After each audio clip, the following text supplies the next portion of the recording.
Assalamualaikum warahmatullahi wabarakatuh. Alhamdulillahi rabbil alamin. Assalatu wassalamu ala asrafil anbiya wal mursalin wa ala alihi wa sahbihi ajmain amma ba'd. Adik-adikku mahasiswa Umsida yang berbahagia dirahmati, semoga hidupnya dimuliakan senantiasa oleh Allah Subhanahu wa taala. Pertama, marilah kita bersyukur kepada Allah dapat kita bertemu bermajahah dalam rangka talabul ilmi, menuntut ilmu. Mudah-mudahan perkenan Allah memudahkan kita menemukan bahagia dunia dan bahagia akhirat. Man salaka tariqan yaltamisu fihi ilman sahalallahu lahu tariqan ilal jannah. Barang siapa yang keluar dari rumahnya dalam rangka untuk menuntut ilmu, maka Allah akan mempermudah baginya jalan menuju surga. Salawat salam senantiasa tersampaikan pada panutan ikutan kita Nabiullah Rasulullah Muhammad SAW. Semoga kita digolongkan oleh Allah menjadi hamba-hamba yang mudah mendapat pemahaman agama. Dengan demikian hidup kita akan menjadi baik. Rasulullah SAW bersabda, "Wa may yuridillahu bihi khairan yufaqihu fiddin." Siapa yang ingin dibaikkan hidupnya oleh Allah, maka Allah akan menjadikannya mudah memahami ilmu-ilmu agama. Adik-adikku mahasiswa Umsida, masyaallah muslimin yang dirahmati oleh Allah, kita bersama dalam beberapa waktu yang akan datang untuk membahas setidaknya 6 poin besar yang akan kita bagi pada atau menjadi 14 pertemuan. Yang pertama terkait dengan Islam sebagai jalan hidup.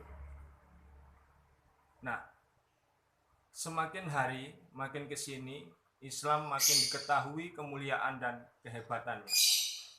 Karena ilmu pengetahuan ikut membantu menunjukkan kebenaran Islam. Ajaran bagaimana seseorang yang mestinya minum sambil duduk disabdakan oleh Rasulullah lalu dibenarkan oleh ilmu pengetahuan hari ini bahwa ternyata jika seseorang minum sambil duduk maka penyaring ginjalnya akan berfungsi dengan baik dan dia insya Allah bebas dari batu ginjal. Belum lagi kalau kita membaca referensi tentang ilmu kedokteran. Karena 14 abad yang lalu Rasulullah mampu menjelaskan tentang bagaimana janin yang berada di dalam rahim ibu prosesnya sampai dilahirkan. Dan ilmu pengetahuan abad ini membenarkan apa yang disabdakan oleh Rasulullah, di mana saat itu belum ada teknologi modern seperti sekarang. Kita juga melihat betapa laut bisa terbelah dan ada jejaknya lalu dibenarkan oleh ilmu pengetahuan. Ada juga air laut yang tidak bisa menyatu. Meskipun airnya berhimpitan tapi warnanya berbeda. Islam menjelaskan sejak berabad yang lalu dan ilmu pengetahuan membenarkan saat ini.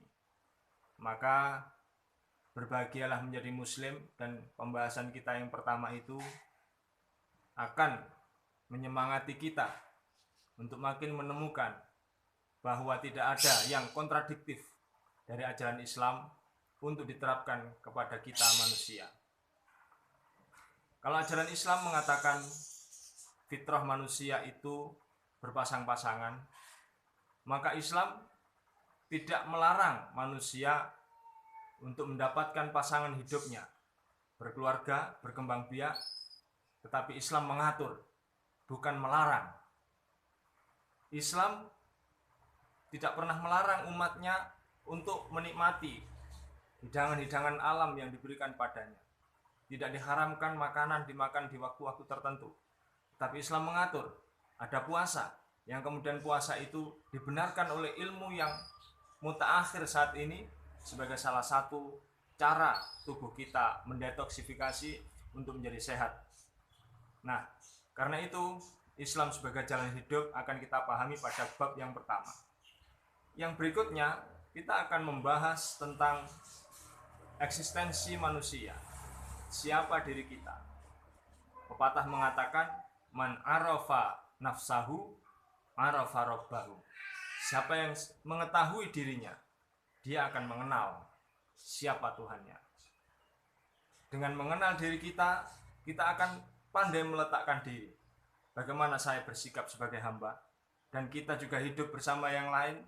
Tentu tidak bisa kita tidak memperhatikan apa-apa yang ada di sekitar kita.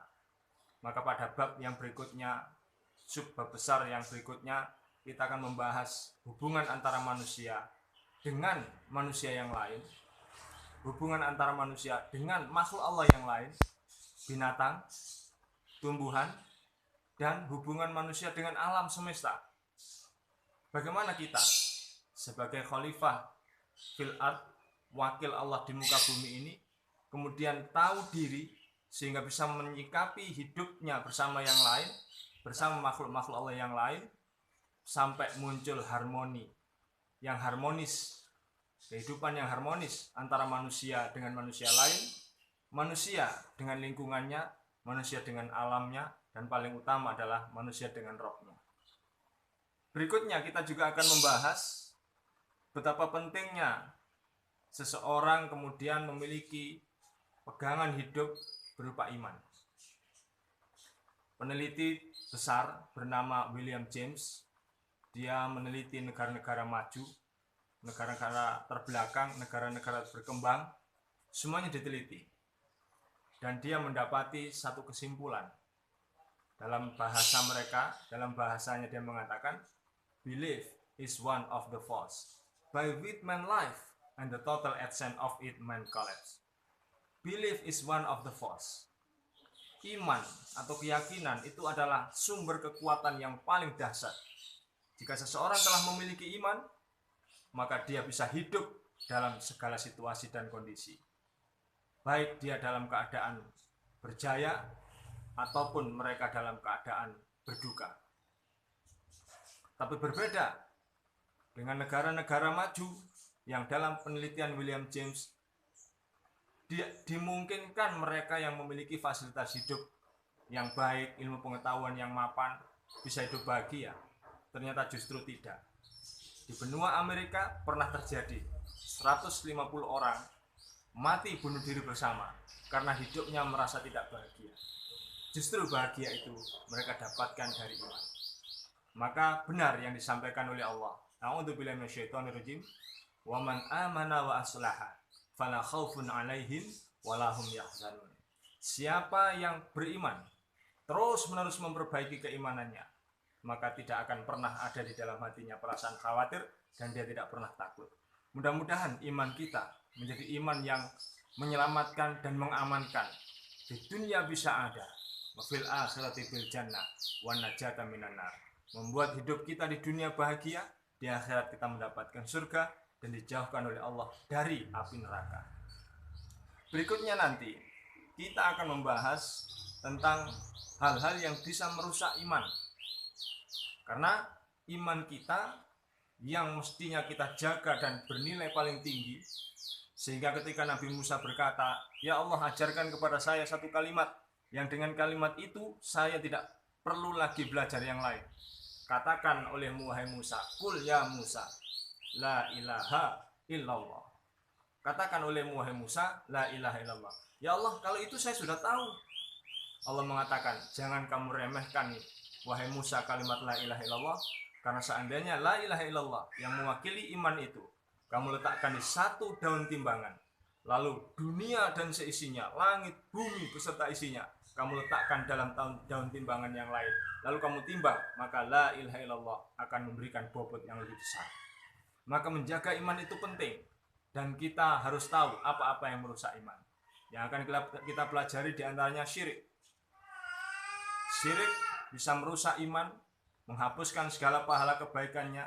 Walaqad uhiya ilaika, firman Allah, a'udzubillahi minasyaitonirrajim, walaqad uhiya ilaika wa ilal ladzina min qablika la in asyrakta la yahbatanna amaluka. Sesungguhnya telah aku wahyukan kepadamu wahai Muhammad, juga kepada nabi-nabi sebelum kamu. Apabila manusia itu mensekutukan Allah, maka semua amal baiknya akan dihapus. Ini perusak iman yang harus kita hindari. Orang punya amal banyak terhapus karena syirik. Yang kedua nanti kita akan membahas adalah munafik. Bagaimana munafik menggerogoti keimanan seseorang sampai benar-benar lepas, bahkan di akhirat dia mendapatkan fidarkil aswal, tempat yang paling rendah di dalam neraka. Berikutnya ada murtad. Bisa jadi kita menjumpai ada orang yang mungkin terlena atas nama harta, dia tukar imannya. Atas nama cinta, memburu pasangan hidup, beda agama, dia tabrak demi untuk mendapatkan yang katanya cinta sejatinya. Tetapi karena itu dia menjadi seorang murtad, dan itu akan kita bahas nanti supaya iman kita benar-benar menjadi iman yang menyelamatkan. Kita juga akan membahas tentang hal-hal lain yang bisa menimbulkan kerusakan iman. Dan yang terakhir tentu saja, ketika kita sudah tahu hal-hal baik tentang Islam, kita akan belajar bagaimana mendakwahkan Islam dengan cara yang benar. Hal benar harus disampaikan dengan cara yang benar. Menarik yang disabdakan oleh Rasulullah, man dalla ala khairin falahu mithlu ajri fa'ilihi, rawahu Muslim. Barang siapa yang mempelopori, yang melakukan sebuah kebaikan, lalu kemudian kebaikan itu diikuti oleh orang-orang di belakangnya, maka dia akan mendapatkan pahala dari orang yang mengikutinya. Mudah-mudahan kita termasuk orang-orang yang memahami tentang Islam, tentang apa yang bisa merusak Islam, bisa menempatkan diri kita sebagai manusia di tengah kehidupan sebagai seorang muslim, di antara sesama manusia, bersama lingkungan, bersama dengan alam, juga sebagai seorang hamba yang harus mengabdi kepada Allah. Kita tahu apa-apa yang bisa merusak hidup kita, dan kita juga bisa tahu yang paling bermanfaat untuk semua itu. Tidak lupa dengan mendakwahkannya. Mudah-mudahan kita bisa dipertemukan lagi oleh Allah di kesempatan berikutnya yang lebih menarik, yang lebih membuat kita paham dengan Islam. Aku lupa lihada. Astaghfiru innahu wal ghafurur rahim. Billahi taufiq wal hidayah. Wassalamualaikum warahmatullahi wabarakatuh.